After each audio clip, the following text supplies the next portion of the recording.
everyone. This is Jennifer LaMont, your ASCA CEO. I am so excited to be hosting this episode of ASCA Live with our special guest, Andre Morton from Rhythm and Stroke Aquatics. And we're gonna, as you all know, we're gonna have a discussion today about the topic of representation and why representation matters. And this is part of our efforts to celebrate Black History Month. And yeah, I can't think of a better guest to have on, because if you aren't aware, Andre was our ASCA Impact Coach of the Year last year, which is a really prestigious honor. Many coaches apply or are nominated for that award, and then finalists are named, and they all come to the World Clinic, to the banquet, and then the winner is revealed there live. And Andre was there, and it was very exciting. He was able to come up to the stage and accept his award. And the more you get to know about his story, the more you realize, wow, there's a reason that he was Impact Coach of the Year. There's a reason the committee selected him. I'd just like to mention that you can probably tell I'm in my car. The reason is that I'm on my way to sectionals in Orlando, and I'm going to be visiting it. So if you're in the Orlando area, come on over to that meet. I'll be there for the next couple days. I thought I would be there by now, but traffic said otherwise, and so I pulled over to a rest stop, and here we are doing this ASCA Live from a rest stop somewhere between Fort Lauderdale and Orlando. But that's the beauty of technology these days. And Andre, you are coming to us from Cleveland, Ohio. So thank you for weighing in, and thank you for being here today. I'd like to start out a little just by having you tell us a little bit about what Rhythm and Stroke is, and why you feel like that you are actually a example of why representation matters, and why you feel like your business is so important in your community. Okay, thank you again for inviting me on this platform. I greatly appreciate it. Much gratitude to you and everybody that's on right now. Rhythm and Stroke is my business. It's our swimming business. So I teach all levels of swimming, beginner, intermediate, advanced. I also do circuit training, water aerobics. We have aqua bikes, trampolines, and treadmills. So I do a variety of other exercises outside of swimming, but swimming is the main course for sure. Um, 2014, I started my LLC, and shortly after that, got rolling with the business, being able to teach people. I was teaching at a community college, Tri-C, or it's called Cuyahoga Community College here. Taught at a few other colleges, Notre Dame College, John Carroll. So then began my journey. I've always had a passion for teaching. So I learned, like a lot of people early on at the YMCA. And then once I learned how to swim, I had just had a little knack for teaching at a very young age. So I used to teach my cousins, friends, family members, anybody that was looking for some help.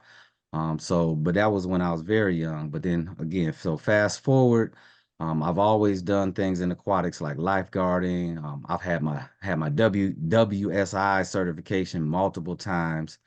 So I was kind of fighting the process of doing this, knowing that I could do this as a business as well.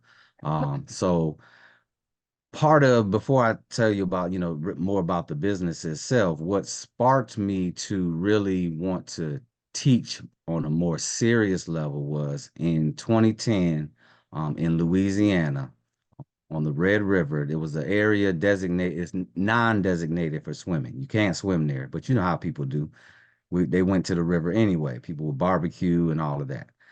So there was a family there, and unfortunately, the end result of it was a swimming tragedy. 6 youth, these were all young Black children, died all at one time in the Red River that day. What happened? One boy went into the water. He started struggling. Now, the first child that went into the water was actually rescued.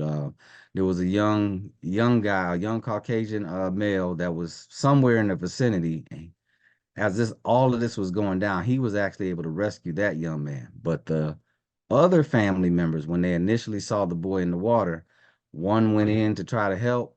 That they couldn't swim, so they started struggling. Another one went in to help that one, so it was a domino effect. Six children from they were some siblings as well as cousins from the same family. And at that time, when I heard that story, and I memorized their names because I didn't ever want to forget them, and I still know them to this day. It's Takitha Warner, Jamarcus Warner, Jatavius Warner, Ladarius Stewart, Latrell Stewart, and Latevin Stewart. I still remember those names to this day. None of the parents that were there that had charge over these children could swim. So all they could do was watch from the shoreline as all these children went in after each other and drowned. And when you watch the news recording of that video, all you see is all these people just screaming, adults screaming, crying, hugging each other. And at that moment, I said, there has to be something that I can do myself within my little piece of the world. I said, because that is a preventable situation. So I said, all the people that I come in contact with in my community, I'm going to get my WSI again and I'm going to start teaching. And when I teach, I want to let people know about safety, water safety. If you go to the lake, what to do, what not to do.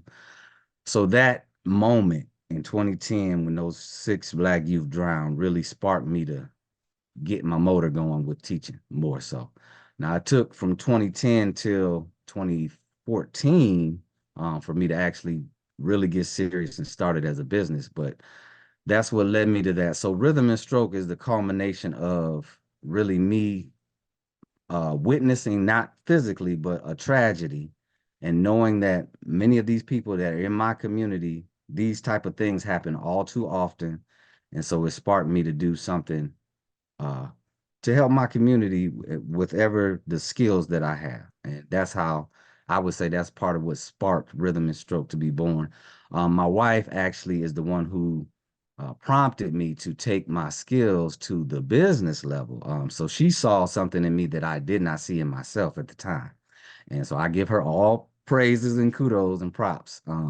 But once I understood some of the vision that she saw, and I will not lie, it took me a few years to get on track with that. But once I did, um, here I am now.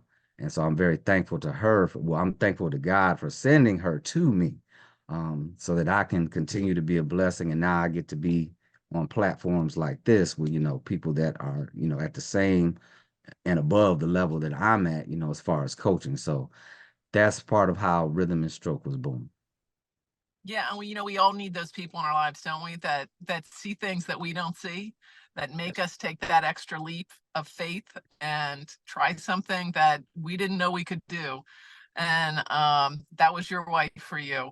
But Andre, so let's back up a little and tell us a little bit how you even got into swimming. And as we all know, swimming is such a white dominated sport. And so was that your situation when you got into swimming? Were you introduced to swimming with other Black folks, or were you with white folks, or what? How did that work for you? Yeah, okay. So when I learned it, I can't remember. When I learned at the YMCA, it might have been a group of us different, it might have been Black and white. I can't remember. I was really young. But when I was about, I think 10 or 11 is when I joined the AAU team. And on that team, me and my brother, we were the only Black kids on the team. So the good part about that at the time, so it was different for us. The coach that we had made all the difference in the world, because he treated us basically like swimmers and not like Black kids that were swimming, with all the other white kids. And so that really helped in my introduction. So I had a very positive introduction at that level. I did have some other experiences with other, coaches that maybe were not as favorable as well. But that coach kind of set the tone for just treating us like regular human beings, like we're like everybody else, and we thrived because of that. I remember they made mention to our parents that, wow, your kids, they have some basic foundational skills, but not like swim team ready. But we were able to make a lot of progress really fast once we learned the techniques and skills. And I remember that coach shared that with our parents, like, hey, your boys are coming along really well in a very short amount of time, like a year or two. So, but that consistency, and so none of the kids on the team, because the coach set that tone, if somebody was feeling some kind of way about us, nobody expressed that openly. Um, Now, when we would go to swim meets, you know, then sometimes we would encounter some things. But our team specifically, and the way the coach led it, and the way the coach did not tolerate, anybody treating anybody differently, that was huge at that point stage in my life. But yeah, me and my brother were the only ones. One time, we invited a cousin who needed to learn how to swim. So she came for, I don't know, maybe half a year. She may have stayed a year, and then she left. But other than that, yeah, me and my brother we were the only ones. But fortunately, that was a positive experience for us. But there's definitely, we know a lot of Black kids have positive, but there's a lot of negative experiences that come along for sure. And I Just think it yeah, goes to show you how much, sorry to interrupt. I no think it goes to good. show you though, like that story, how much difference a coach can make in a kid's life. And, thank God for that coach that really welcomed you into that team, because it can be intimidating if you're the only one of anything in a group of people. If you stand out in any way, that can be intimidating. And it's really up to coaches to make sure that all kids feel welcome and all kids feel like they can thrive and be successful. And it sounds like that's what that coach did for you. Thank goodness, brought you along in the sport. Definitely, definitely. I just want to say one other thing with that. So my genetics for swimming comes actually from my father. And when he was, coming up, so obviously that's the 50s, 60s, something like that. And so he could have probably went on to do something really great in swimming, but he actually, what took him out of it, was direct racism. And without sharing the story in too much detail, um, just imagine you're swimming, you're on a team, you're doing very well. And at that stage, I think once my dad reached a certain age where he was more developed, right? And I think the parents at that time were upset with, they thought that the girls, the white girls might have been liking him. And so that became a problem.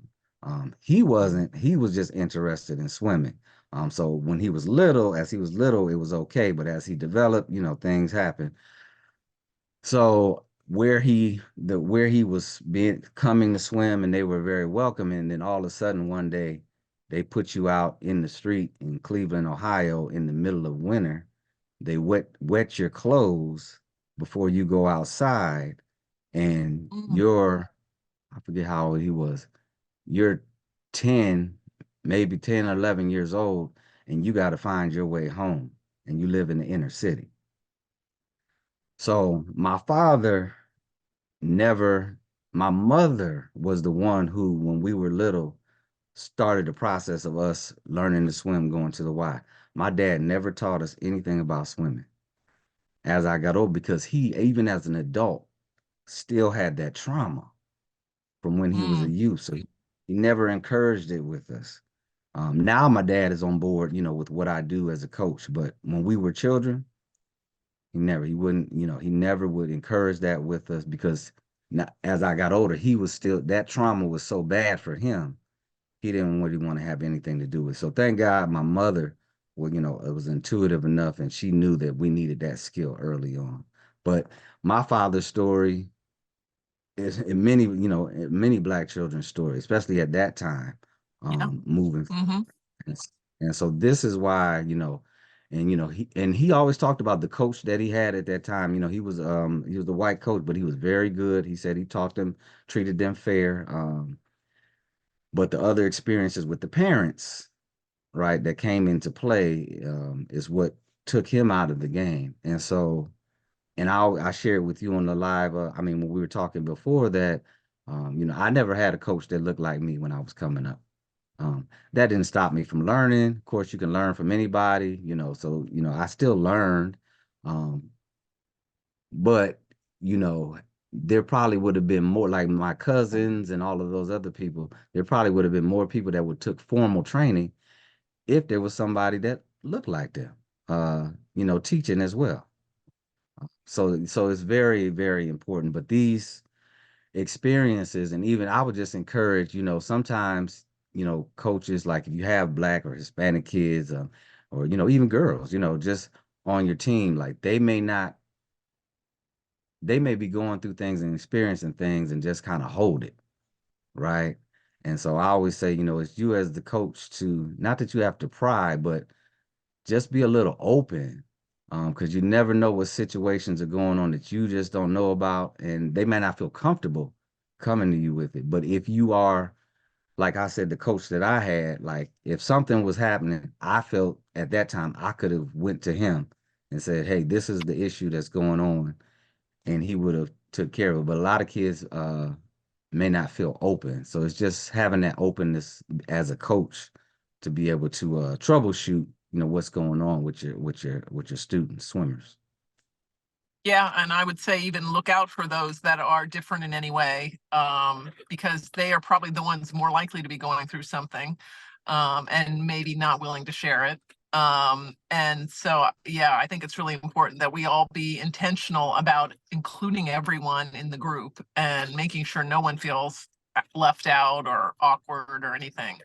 I am curious, were there any role models? You said you didn't know of any Black coaches when you were coming up, but did you have any role models at all that kind of in the sport of swimming that, that you looked at and said, hey, I can do that. This is a sport for me. So there was one. So when I was competing the AAU, there was a Black coach in Cleveland. His name was Moby. They called him Moby Dick. And I remember he had a team of like inner city. He would go to inner city youth, and he had a team. And I was like, wow, like it just blew my mind. I was like, there's a Black swim coach? I was like, I didn't even think they existed. So I remember seeing him. I remember when we were at the meets, and I was like, dang, I wish I could be on that team just to be under his tutelage, see how he teaches. And that didn't happen, but we would always see them. So when I fast forward and I look back to when I got serious, I know that me seeing him was also driving me to say, this is something that I can do. I didn't, it took me some years to figure this out, but when I always think back to Moby, I'm like, yeah, and he was a successful. And so that standard that I saw him set, that is the standard that I set for myself and with my community moving forward. So yes, so I was able to see a coach that looked like me. I wasn't on the Mhm. team, but he definitely inspired me. Yes. Yeah, and I think that really drives home the point about why representation.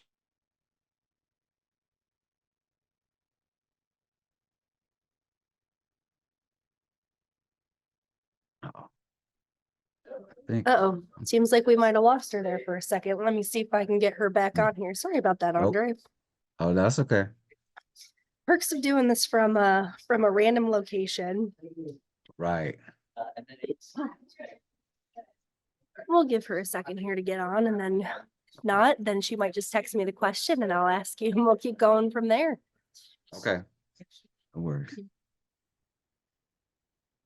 Oh, my texts aren't even going through to her. Okay. Yep. If you need me to just keep going whenever, Yeah, go ahead and keep on going. And then if she gets back on, we'll keep on going. And if not, I'll take over and I'll start asking questions, worst case. Okay. Okay. All right. Um, Thank you. Yep. So, yeah, that representation matters. So when, just seeing that coach that looked like me, that was very inspiring at the time.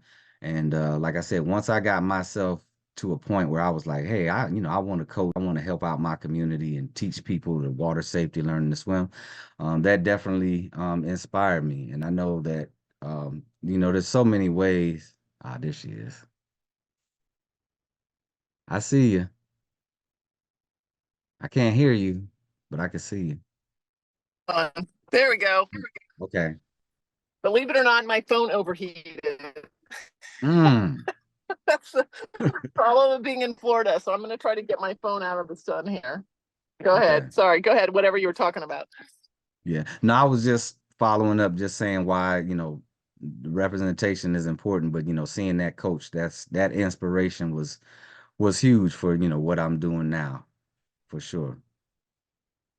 And do you feel like there's enough representation in our sport? I mean, we're starting to see, swimmers like Simone Manuel and others win Olympic, medals, and it's got to be inspiring for all those kids out there. And I'm hoping it's a way to bring them into the sport, to know that they're welcome in the sport and that they can be really successful. Yeah, I definitely see. I mean, would I say there's enough? No. But is there more than there has been? Yes. I would say it's still a handful compared to, what is out there as far as other coaches of other nationalities and cultures. But yeah, the Simone manual. So even in our swim studio, like I have a picture of Simone Manuel swimming. So if a little girl or boys they look up and they like, who's that? I tell them who it is and say she's an Olympian, and you can look her up on YouTube and see her videos and things like that. Some of the kids, now they don't even, now I know swimming is not like basketball or football that's on all year, or you get a nice block of the year when you can see it. Now that we're in the Olympic time, of course, swimming is getting, more eyes on it. So, but but no, when I started, I always reference my experience on social media. Like when I started teaching and I started putting my videos on social media at the time, me and my wife went on and we looked up, we just typed in black people swimming. And all we saw was videos of basically black people drowning and having to be saved by somebody, whether it be at a water park, a lake, a regular swimming pool, or somebody's pool party. So, and then there wasn't as many black coaches either, posting on social media as much. There were a few. So when we started posting, but I noticed as the a year or two went on, I did start to notice more coaches like myself on there. And so I was like, okay, wow, like, there is some more representation out here. And I know certain you have to go and search for it. So when I realized that there are other coaches out here, but few and far between, compared to, the other groups of people. So I do see the numbers coming up. I do see that men and women getting interested if they're in aquatic, because a lot of people, all people have interest in aquatics. Like they say, people like to go to the water. They may not know how to swim, but everybody wants to be around some water. But I do see an increase in coaches, not only in the United States, but over in the UK as well. I'm following a group of people over there. So there is a movement forward as far as people, coaching more, which, ultimately will hopefully lead to more people wanting to participate in competitive swimming and diving. But for me, where I'm at, my level, I'm at, at the grassroots. It's the basic. You need this because this is a life skill. This is a survival skill. Whether you go on to compete or not, if you have this skill, one, you can take care of your health for the rest of your life. If you become immobilized or limited ability, you can still get in the water and exercise and take care of yourself with this skill. It's a life-saving skill. So I'm at that grassroots. But when I see, when I have an opportunity to have children that have that little bit of potential, right, to be able to push them in the direction of swim teams uh, is good. But the that representation needs to be there as well to get these kids to really want to, I would say more mass, to want to participate. So for example, myself, I I had the skill and ability I should have been on a swim team in high school. I didn't because the coach that at the school that I was at, I'm not gonna say it was racism, but I'll just say it was some discrimination practices by the coach himself, as well as some of the team members that they allowed to go on and did not address. So I said, well, and I was the only one. I don't feel like having to sit here and fight by myself just to swim. and deal with this foolishness, basically. So I ran track and field and cross country, where there were more people that looked like me were represented, but I didn't have to deal with those same issues. Now life is life, and I know, some people, certain things you just have to deal with if you really want to accomplish things. But most of the Black people that I talk to, if they know that they're going into a hostile situation, whether it be what they call that microaggressions or blatant racism or just somebody just always uh, looking at you just because you're the other person, they're most likely probably not going to. They're not going to go, or they're not going to stay too long if they do give it a shot. So there has to be, some kind of nurturing or just openness that provides an atmosphere where people can, you're there to do this skill, but we're here to help you regardless of who and what you are. So I do see the numbers increasing, but there's so much more work that can get done. I've seen some children, some young people with a great promise and potential, and they get to a certain point, and then they might be on, and then they're off the swim team. And so I would say that's more the rule than the exception. So a person like with Cullen Jones and Simone Manuel, these people were obviously meant to do what they were doing, and so they were able to push through whatever situations that they hampered being the only one. But that's not going to be most people. So from my vantage point, and it doesn't have to, it's not just Black coaches, it's all coaches, we all take account for what we do. So when I always say, I try to present things in the way I teach. So for example, Black kids, not wanting to teach. So this happened at the college that I was working at. Let's say there were 3 white coaches, instructors there. One of them, like me, he was real good. He didn't care who you were. He had a very military style, the way he taught. So some people liked it, some people didn't, but he was fair and he taught you no matter who you are. The other 2, however, they had some racist ways about them, I would say, for sure. So they would actually take a class full of Black, white, maybe a couple Asians. They would work with the white kids, and they would work with the white kids or an adults, and then they would let the Black people just stay in the shallow end, give them very little instruction. And I'm like, how is this possible that this is happening? The people would complain to us. I was a lifeguard at the time.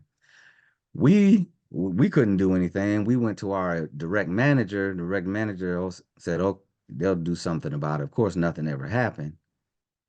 So for me, at that, and they would always complain, and all we could do was just go to this manager, but nothing ever happened because of it. Now, when I ever get my opportunity to teach, that is not going to be how I teach. I said, whoever you are, I don't care what nationality, whatever. If you come under my tutelage, I'm going to teach you. Because you're here to learn. And if somebody's paying me money, right, then I have an obligation to make sure that you get the skills needed. So I never taught that way, but so I'm just saying that to say, and that was at a community college level that I witnessed this firsthand, that somebody ostracized the Black students, right? So, and if you had some young people, why would they ever want to come into competitive swimming or even think about master swimming or anything like that? When It's so their true. expectation, you know? And I think what you're saying, I think it's incumbent on all of us, no matter what race, color, creed, what we do. If we see something like that happening, we need to speak up. I think it's so important. I think that all of us need to make sure that that we have diversity and that everybody's treated fairly. And I know that at ASCA we try really hard to do that. We our social media, if you ever, hopefully you notice, like, we make sure we get all kinds of coaches, whether like I said, not only racially diverse, but male, female, age groups, college, learn to swim, all over the country, all over the world. Like, we try to be as diverse as possible, and we try to make sure that we have representatives of every type of person, coach, from every type of community. I just think it's so important. We not only on our social media, but in our events, in everything we do, our staff, like, we need to make sure that we have that diversity, that everybody sees and knows that everybody is treated fairly, and that we value having that diversity and having those different points of view. It's just so important. And I know, I feel like the kids and the adults that come to you in your community are so lucky to have someone like you. I mean, I would think that you're probably the reason that a lot of families, do bring their kids to learn to swim, just because you look like they do and they feel more comfortable coming to you. I mean, you're the representative in your community that's bringing folks in to swim. Definitely. I even had yes, because a lot of parents have told me that. Even some adults that I've taught. I had an older guy who I'm teaching now. He was a police officer, and but he told me that he was like, "Hey, man," he was like, he was like, "I need somebody that looks like me that can kind of relate to me on my level." He said, "Because I probably Yeah. wouldn't go to somebody, because he probably has this notion that if I go to somebody else, they're not going to understand me, or I may have to deal with some type of discrimination, and I don't need that to learn to swim."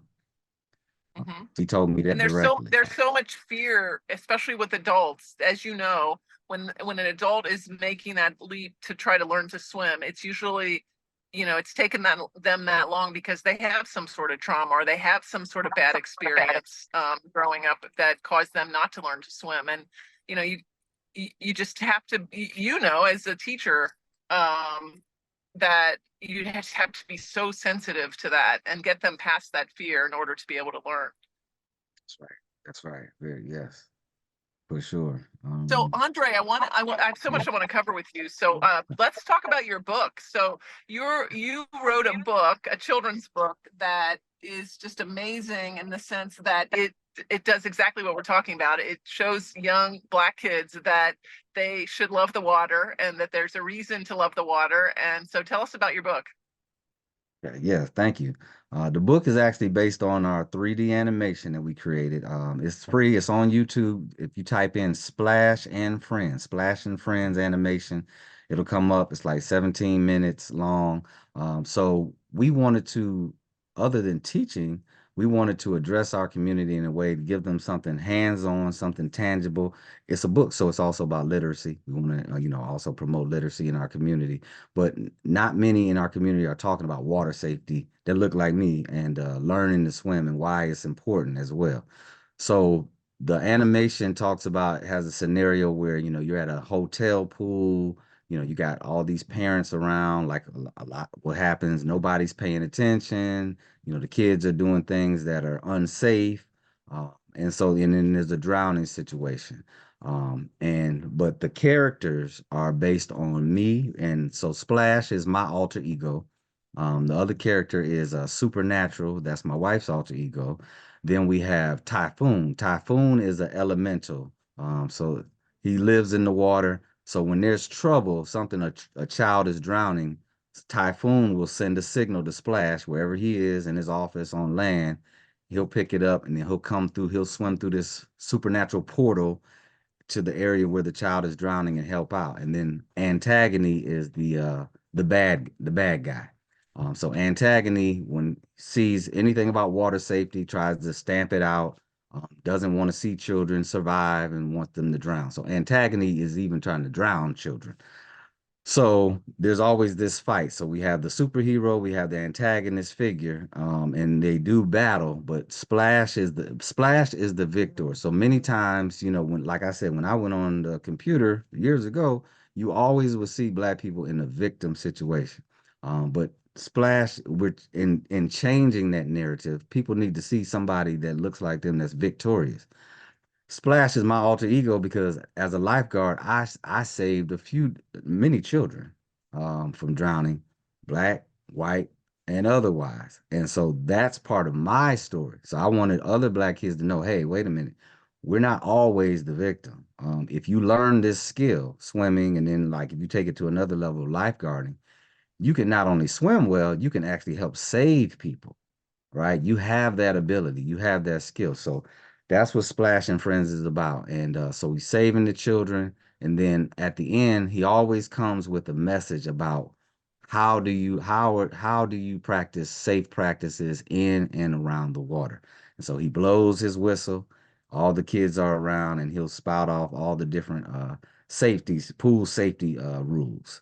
And then he jumps back out of his portal and he goes. So it's just this continuous journey that they're on. But these are all the characters that culminate this Splash and Friends. So we take that into the community. So we've gone to libraries. We've read our children's book and showed the animation to kids at the library. Then also we play some water games geared around water. Something like sink or float. We have toys. And the children will stand around and we'll put them in the water. We'll guess if it's gonna sink or float. So we do various things like that, but we relate it back. But the children's book is very important because well, I'll give you another example. So there's another swim coach, black swim coach, and she's actually in Florida, actually. And so when she was following us on social media, so she saw we had a children's book. So she actually purchased enough, I think maybe about 20 at least or so books, because her program that she has. So what she does is she has the children read the book right before their sessions, their private or group sessions, and she shared it with us, and it really gets them in the mindset and interested, like, oh, this is another way. What, like, oh yeah, I can be Splash, or girl, I can be supernatural.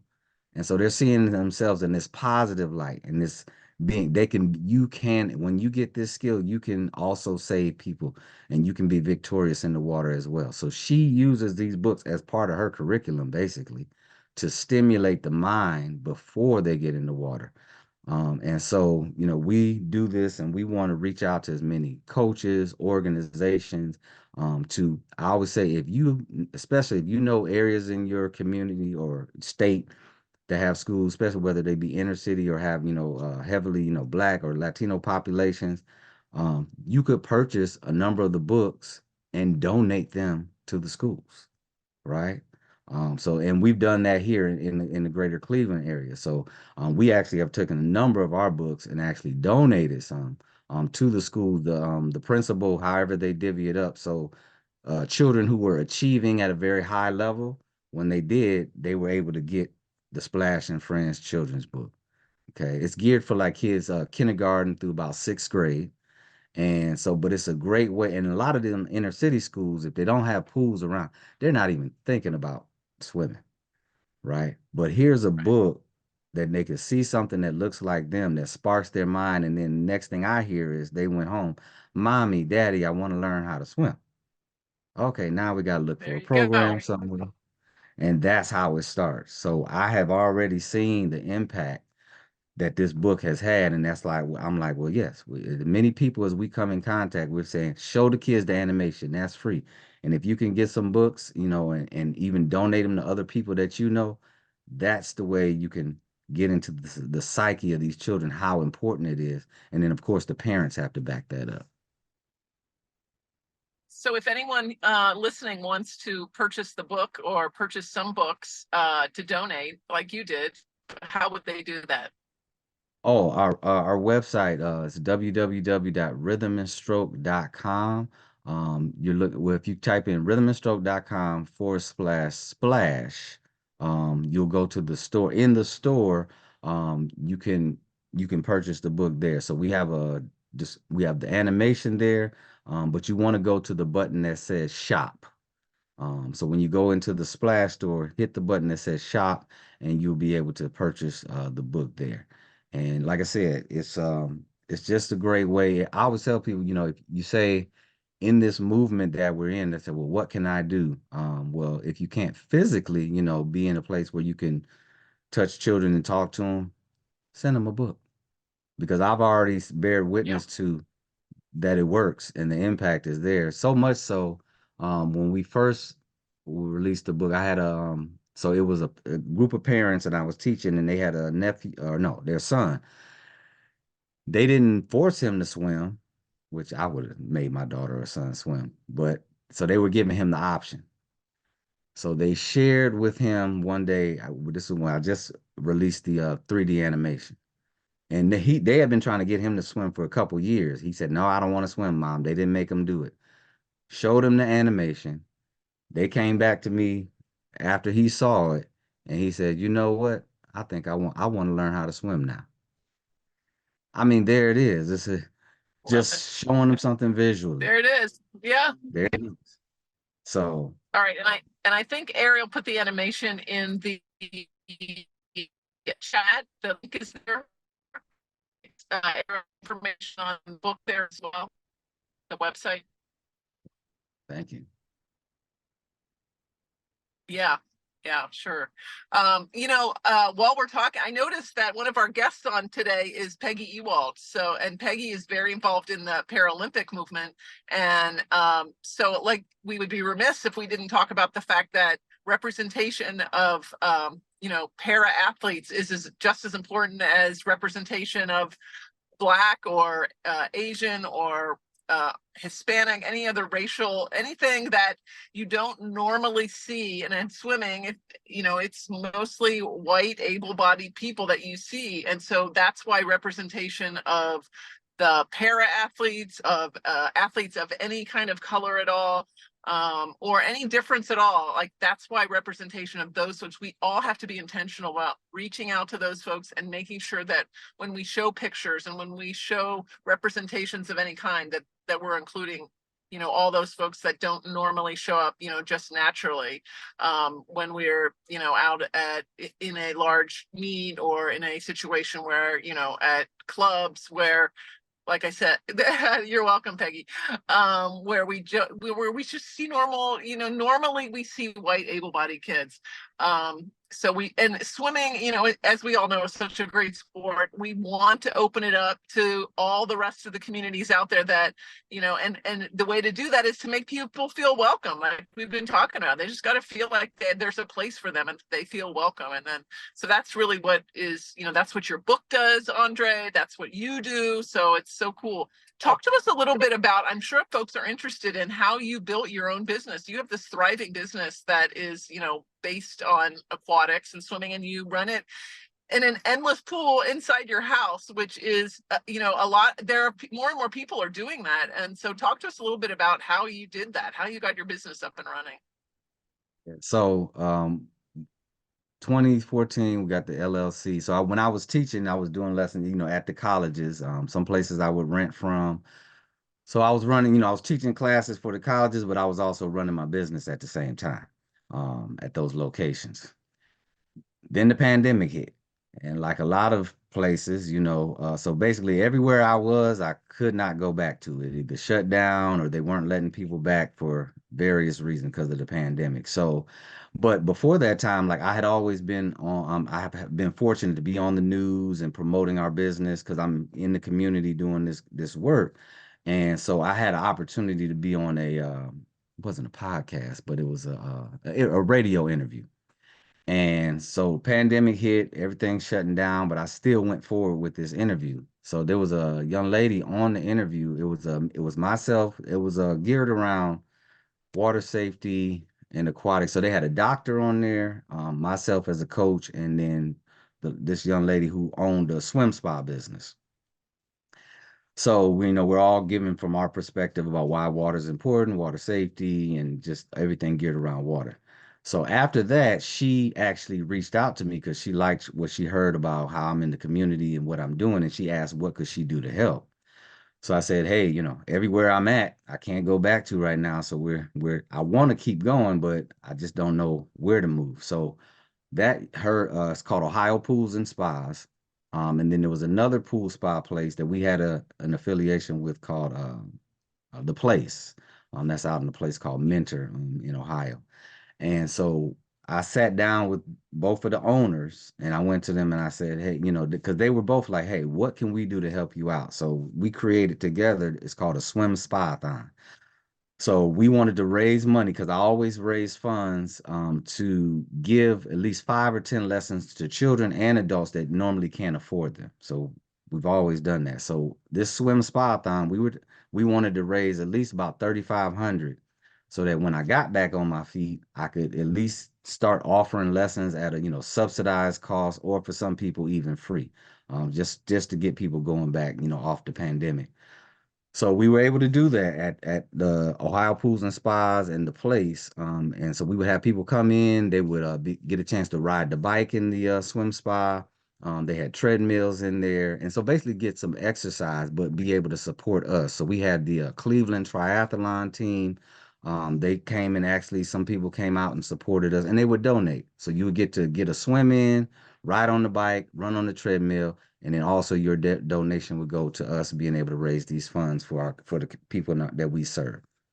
So it was about a 3 months period of time, and then that ended. So the owner at her name is Amanda at Ohio Pools and Spas. She said that we could keep going with the swim spa thon. And so I was actually able to not only give people the opportunity to ride the bikes and do the treadmill, but to teach a little bit as well in the swim spa at her store. So we were still doing the swim spa thon that way. Based on that, we was able to raise a little more bit more money. And so, of course, so we did take out a loan. So then my wife was like, well, wait a minute, we need to purchase one of these things. Now we were like, we had just purchased a home in 2019. We were like, and seeing the swim spa, I was like, wait a minute, everything you can do in a regular pool, I can do in here. Because it has the jets. So you swim against is a continuous current. I was like, wait a minute, we can do this. And then I looked up on YouTube and I saw other people, instructors teaching in swim spas. I said, okay, we can definitely do this. So of course, we had to pay for it. So we took out a bank loan, and we were going to put it in our backyard initially. The cost was just too crazy for us, so it didn't work out. So it's in our garage. Okay, Plus you live and in Cleveland, so. yeah, right. We were going to put yeah, we were going to put an enclosure and all of that, but the price Okay. it was just too much. So, and I didn't initially think it was going to work in our garage. I measured probably like 10 different times, and I told my wife, I said, if it just fits just like this, I think we can make it work. So fast forward, it did work. So, we got the bank loan, and we were able to pay off what we needed to pay off and get to teaching. So once we got everything set up the way it's, when you go in there, you're not gonna think you're in the garage. That's another thing. My wife, she's very creative. She's like an event planner, if you will.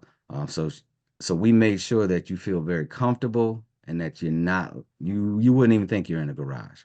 And so the atmosphere is very conducive for learning to swim. It's comfortable. The water is warm. I know a lot of our pools can be cool, when you swim, but it's temperate enough for you to even swim in. And we have a sunroom where you can change your clothes and use the restroom. So we took part of our house that would normally be used for a garage, putting in a car, and in our sunroom, then we transformed that for the business. So that's where we run things out of now. It's set up very nice. So once it It's took so us cool. over a year. It took us over a year to get it everything set up. But now we are going, and now the word is spreading, and I'm just getting, people are just coming in, and the community loves it because a lot of places that they could go before, they still can't go, Mhm. because of whatever COVID protocols that shut things down. Uh, Yeah, a so lot that's of where pools are closing all over that's, the country, which is a that's real right. shame. We hear about it all the time. It's really hard for coaches to find water that they Yes. can use. So Yeah. yeah, so that's really smart. I wanted to be sure to open it up to questions. If anyone wants to ask Andre any questions, feel free to unmute yourself and ask, or you can type it in the chat. And we'll be happy, Ariel, if you could help if you see any questions pop up. But folks, if you have any questions, feel free to jump in here. So Yes. Andre, tell me a little bit about what it was like to win Impact Coach of the Year last year. Were you surprised by that? Yeah, no, I was totally surprised. I was huge because at first when we got it was like your nominee, your top three or finalists, and I was like, what? Where did this come from? So I didn't know that a lot of my people in my community here had voted for me. That was through my wife. She was like, yeah, we had an opportunity to vote for you. So we called and they answered the call. I've helped out a lot of people. And so I was just surprised by that. I didn't think I was gonna win. I was like, I felt honored just to be in that, just to be I felt like I won already. I was like, man, like this is huge. Like nobody from around here that I know of, is getting a opportunity, a coach impact of the year. I mean, especially nobody that looks like me. So I was I was excited. Then when you said, I was like, oh, Yeah. I get to come to Dallas and represent myself and represent the community. That was great. And I still didn't think I felt like I won just being there, being in the room, you know. And then So then you told me there was a watch party going on at home, right? oh yeah, yeah. So yeah, everybody here. So we had a in our sunroom, and then so other people at their home, we encourage everybody to have their own watch parties.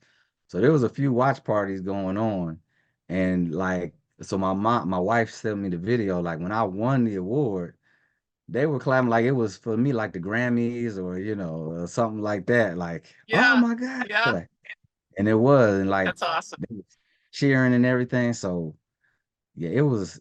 I was totally surprised. I Thank think you. we got a question. Okay. Ariel, can you read the question? Yep, I've got two actually. So, is your business able to offer scholarships or some other type of financial support for kids who might want to learn to swim that otherwise might not be able to afford it? Well, that's what so our Do It Afraid program is for that. We have a it's called Do It Afraid. So the parents, you have to apply. There are income guidelines. So if you show that you meet the income guidelines that we have set, and you have to write a commentary about why you want to learn how to swim, whether you had experience or if it's for your kids. And then we select 5 or 10, and they will get either depending on how much money that we have, they'll either get 5 or sometimes we've been able to give them 10 free swimming lessons. But yeah, our Do It Afraid program does that. As long as they meet those income guidelines, it's a good chance that you will be selected for that and you'll get some free lessons for sure. Awesome. And then the other question that I got was a DM here, and they wanted to know, is there a Team Unify or a website to check out with a donation button, or what's the best way to accomplish doing donations? Yeah, there is when you go in that splash store, there is a section on there that should say donate. There's a button in there, and you can donate to the organization, and that money again will go towards any fundraising that we do to provide those free lessons. Or like you say, if you put a note on there and you donate and you say, hey, I'd like you to give a book, right? To a child in the school, we'll do that as well. So we do both. But yeah, there should be a donate button. When you go to that rhythmandstroke.com/splash, on that main page, you should see a donate button there. And I know, Andre, on your website, on the front page, you have lots of Black athletes featured there, which is great. Again, it's to show, it's the representation that's important. It's to make sure that Black kids out there know that there's lots of people that look like them that have achieved and in the sport of swimming. And so I think that's really important, especially, and especially during Black History Month, but really it needs to happen all year long. Right. And that's what a lot of what you're doing with your book. Yeah. I would like to say, because you mentioned the Paralympics too. I always, from time to time, when I'm teaching students, and I marvel when I see those videos. You'll have people with no arms or one leg, and I mean, this is just tremendous. And these folks are still, able to swim and move. And that's why I always tell people, like, when you look at Paralympians, they are not allowing any limitations to stop them from doing anything. And outside of, I don't know any other sport or, activity where you can have these types of limitations and still have a good quality of life, and other than the water.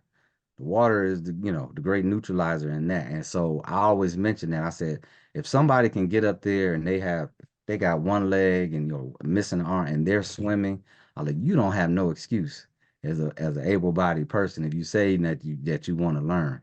And so that's why I give a lot of props to the Paralympians, because that, to me, that's amazing. It truly is. It truly is. All right. Well, we're coming close to the end of our hour here. If there aren't any more questions, I'm just going to wrap it up. Andre, is there anything else that we didn't cover that you'd like to mention? I think we covered everything. You know, I definitely want to just remind folks, you know, I've seen the impact of the children's book, and, you know, share the animation, you know, that is free. You know, you can share that, take a look at it. It's just good to get people, you know, in that mind frame. And like I said, if you're not around a lot of people of color or in that situation, but you still want to have an impact, this is a way that you can do it, right? Just by simply donate or sharing the link to the animation. It's definitely going to get into the kids' minds. And to be clear, you know, I and my wife, we have some friends, you know, we even shared it, you know, a couple of our, you know, our white friends, and the kids gave such great feedback. I mean, so it's for everybody, of course, Sure. right? Not, it's for everybody, but we know that those in our community need a little help, especially mentally, to get them to understand the importance of, you know, water safety and learning to swim. So I'll Right. just end with that. Yeah. Yeah, and Andre, you mentioned that you were in Dallas at World Clinic, and I know we talked about. I hope we'll see you this year in Orlando at World Clinic. As you know, I think you were there at the Coaches of Color meeting, which we have now at World Clinic, that has become a huge hit. So, any Missed it. coaches out there that are coaches of color, yeah, it's a great gathering that we have every year at World Clinic. And I know, Andre, you told me you did have a great experience at World Clinic, and you're hoping to come back, right? Yeah. Oh, yeah, most definitely. Yeah. I told my wife as soon, because I had to couldn't bring them with me. Couldn't afford it at the time, but I wanted to make sure I made it to represent us. But I was able to network with so many people at the conference. I mean, that was just huge. And so I told her I said, no, I got to figure out a way to come back here next year. I like, because the networking opportunities alone were just tremendous. And yeah, I missed that I left I think the night before that happened. I definitely wanted to be at that.